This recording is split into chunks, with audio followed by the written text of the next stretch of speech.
Well, hello, and welcome back to another edition of Wisdom Wednesday. We are here on December 6th, 2023. There was only a few more Wisdom Wednesdays of our 2023 year, and my prayer and my hope is that across this past year, you have had the opportunity to study, to dive into, and to reflect upon the words of Solomon, perhaps in this video series, perhaps by yourself or with a group of friends or a family member, and to take time to approach the Lord prayerfully and ask for wisdom in what it looks like to live a life of wisdom, in pursuit of wisdom, who we see is representative of God's wisdom within the scripture and the text of Proverbs.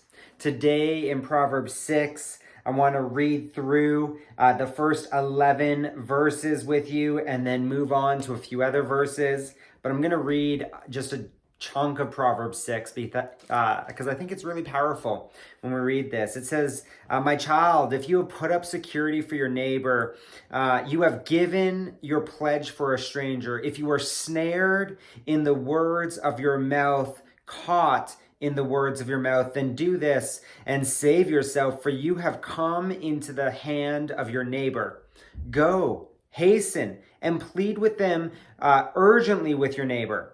Give your eyes no sleep and your eyelids no slumber. Save yourself like a gazelle from the hand of a hunter, like a bird from the hand of the fowler. We're going to pause there, touch on this, and then we're going to read verses 6 through 11 next.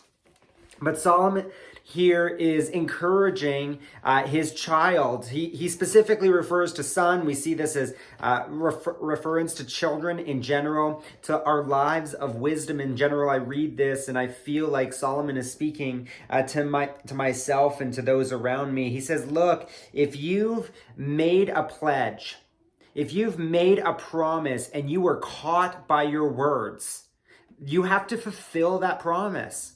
There is a financial educator that I've listened to a number of times in the past. His name is Andy Tanner, and he has a saying that I really like, and it says, a promise made is a debt unpaid.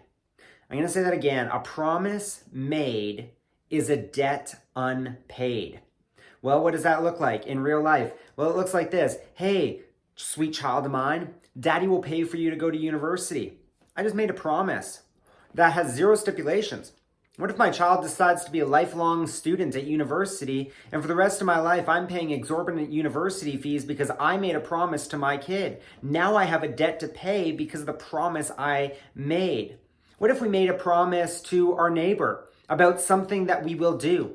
Or, hey, I'm going to use this, but I'll pay you back. Maybe it's a financial debt. Maybe it's a time debt. Maybe it's a debt of energy and effort. Maybe it's a debt of recourse that we have. And what Solomon says is, he says, if you found yourself in a place where you have made a promise and therefore have an unpaid debt, he says, give your eyes no sleep, plead urgently, and your eyelids no slumber.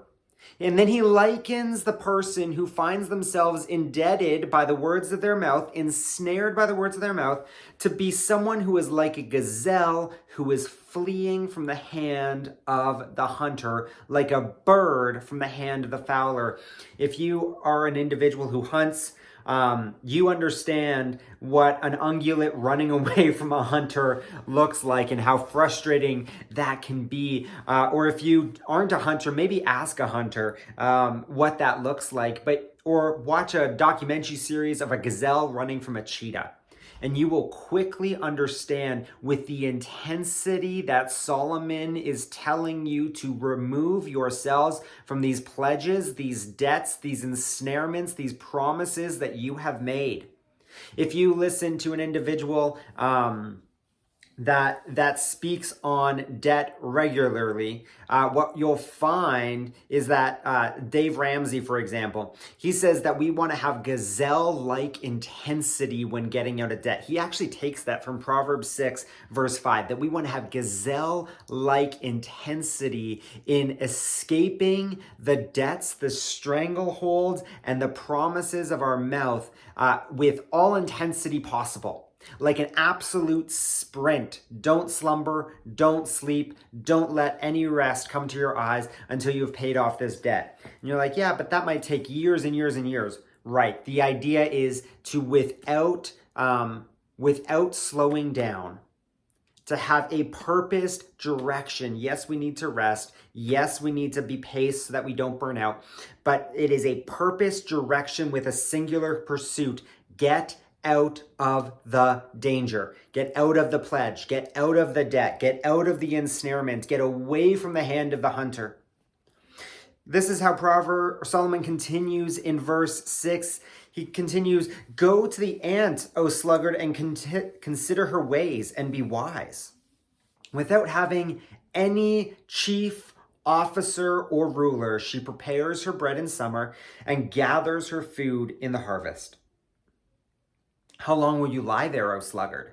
When will you arise from your sleep? A little sleep and a little slumber, a little folding of the hands to rest, and poverty will come on you like a robber, and want like an armed man.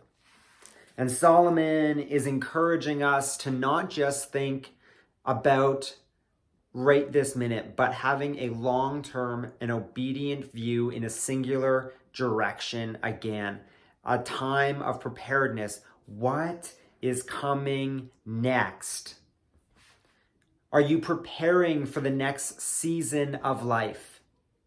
Are you taking actually enough time to be aware of what the next season of life is? Or are you constantly surprised by the things that come up? If you live in British Columbia like I do, we have laws and regulations around when you need winter tires. And it amazes me how often, and I've been in this situation, but I have taken those opportunities to hopefully grow beyond them. But it amazes me how on the first snowfall of every year, we're always like, oh my goodness, I need winter tires. But it's not like the first snowfall is a surprise. We know. And so if we are finding ourselves in a pace of life where we have zero ability to look ahead as to what's coming and how to prepare for it, we're going to find ourselves in a place where we feel like there is a robber that is coming like an armed man constantly. But I want to submit this to you today. Many of those surprises that come forth in our lives aren't actually surprises. We know that winter tires are going to need to be on. We know we should switch to summer tires to get better fuel economy. We know when our gas tank is getting empty in our car. We know when Christmas is coming, when our spouse's birthday is coming. We know when tax season is coming along. We know when these things come, and yet we act surprised by them constantly. Solomon simply says, if we would just sit in a park and look at the ground, we would see an ant working diligently throughout the summer so that it has prepared a storehouse for the winter.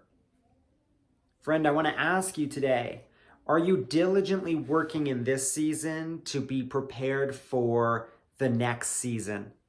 Are you going with Gazelle intensity in removing the strangleholds of indebtedness in your life?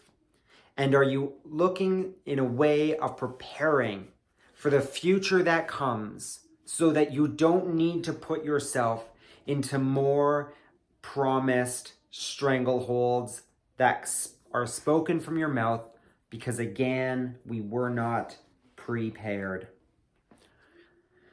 There's so much more in Proverbs 6. But I really wanted to focus in on those first 11 verses. I would encourage you to go and read the other ones.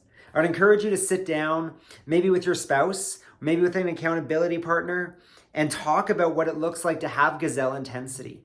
To watch the words of our mouth, that we don't trap ourselves in a promise, and to consider what it is that is secular in our life that we can learn to prepare for today so we're not surprised by it tomorrow.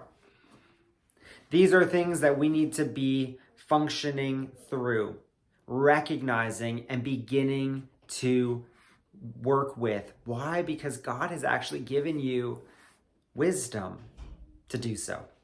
God bless, and thank you so much for joining me today. We will see you next week for another edition of Wisdom Wednesday.